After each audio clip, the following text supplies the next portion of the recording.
ನಾಗೇಂದ್ರ ಅವರು ED CBI ಎಲ್ಲ politically motivated ಅಂದರೆ ಅವೆಲ್ಲ ಇವತ್ತಿಂದ ಏನಿರೋವಲ್ಲ. 50 ವರ್ಷದಿಂದನೂ EDನೂ ಇದೆ, CBI ಇದೆ. ಅವಾಗೇನು ಅವು ಪೊಲಿಟಿಕಲ್ ಆಗಿತ್ತ, ನಾನ್ ಪೊಲಿಟಿಕಲ್ ಆಗಿತ್ತ? ಸುಮ್ಮನೆ ಸಿಕ್ಕಾಕ್ಕೊಂಡಿದ್ದಾರೆ. ಆಪಾದನೆ ಮಾಡೋ ಅಂಥದ್ದು ಕಳಂಕಿತ ಒಬ್ಬ ಸಚಿವನಿಗೆ ಗೌರವ ತರೋದಲ್ಲ. ಇಲ್ಲಿ ಪ್ರಮುಖವಾಗಿ ಹಂಗಾರೆ 187 ಕೋಟಿ ಹೆಂಗೋಯ್ತು?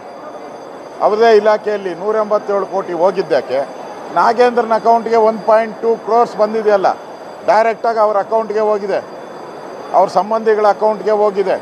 ಆ ಸಂಬಂಧಿನೂ ಒಪ್ಕೊಂಡಿದ್ದಾರೆ, ನಾಗೇಂದ್ರನೇ ಕೊಟ್ಟಿರೋದು ಅಂತ CBI ಚಾರ್ಜ್ ಶೀಟಲ್ಲಿ ಅವರೇ ಒಪ್ಕೊಂಡಿದ್ದಾರೆ, ಸ್ಟೇಟ್ಮೆಂಟೇ ಮಾಡಿದ್ದಾರೆ.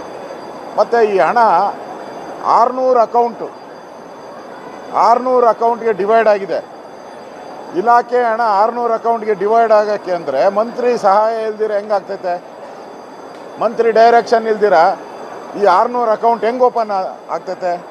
ಮತ್ತು ಅವ್ರ ಶಿಷ್ಯ ನೆಕ್ಕುಂಡಿ ನಾಗರಾಜ್, ಅವ್ರ ರೈಟ್ ಹ್ಯಾಂಡು, ಅವನ ಅಕೌಂಟ್ಗೆ ದುಡ್ಡು ಹೋಗಿದೆ.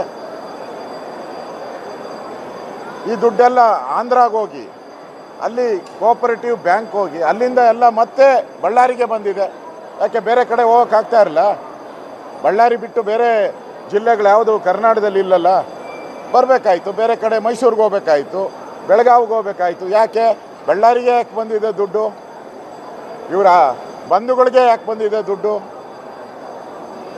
ಇವ್ರ ಅಕೌಂಟ್ಗೆ ದುಡ್ಡು ಬಂದಿದೆಯಲ್ಲ, ಇವರ ರಿಲೇಷನ್ ಅಕೌಂಟ್ಗಳಿಗೆ ದುಡ್ಡು ಬಂದಿದೆ ಅಂದರೆ ಇದು ಪ್ರೀ ಪ್ಲ್ಯಾನ್ಡ್ ಆಗಿ ಮಾಡಿರೋಂಥ ಕಳ್ಳತನ ಇದು.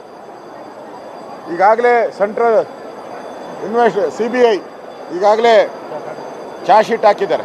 3 ಚಾರ್ಜ್ ಶೀಟ್ ಇದೆ, 3ರಲ್ಲೂ ಇವರೇ ಅಪರಾಧಿ. ED ಚಾರ್ಜ್ ಶೀಟ್ ಹಾಕಿದೆ, ಅದರಲ್ಲೂ ಇವರೇ ಅಪರಾಧಿ. ಅಂದರೆ ಕಳ್ಳತನ ಆಗಿರೋದು ಕರೆಕ್ಟು ಅಂತ ಸಿದ್ದರಾಮಯ್ಯನವರೇ ಅಸೆಂಬ್ಲಿಯಲ್ಲಿ ಹೇಳ್ಬಿಟ್ರು. 89 ಕೋಟಿ 187 ಕೋಟಿ ಅಲ್ಲ. ಹಂಗಾರೆ 89ಗೆ ಹೆಂಗೆ ಹೋಯ್ತು? ಯಾರು ಹೇಳಿಕೆ ಮೇಲೆ ಹೋಯ್ತು? ಆ ಅಧಿಕಾರಿ ಡೈರೆಕ್ಷನ್ ಕೊಟ್ಟವ್ರು ಯಾರು? ಈಗೆಲ್ಲ ಅಧಿಕಾರಿಗಳೆಲ್ಲ ಬಾಯ್ ಬಿಟ್ಟಿದ್ದಾರಲ್ಲ, ನಮಗೆ ದುಡ್ಡು ಎಲ್ಲಿಂದ ಎಲ್ಲಿಗೆ ಕಳಿಸ್ದೆ ಎಲ್ಲ ಡೀಟೇಲ್ ಬಂದಿದೆಯಲ್ಲ. ಇವಾಗ ಇವರೇನೋ SIT ರಚನೆ ಮಾಡಿಬಿಟ್ಟು ಕ್ಲೀನ್ ಚಿಟ್ ತಗೊಂಬಿಟ್ರೆ ಉಳಿದಂಥ 4 ಸಂಸ್ಥೆಗಳು ಕೊಡಬೇಕಲ್ಲ ಕ್ಲೀನ್ ಚಿಟ್ಟು.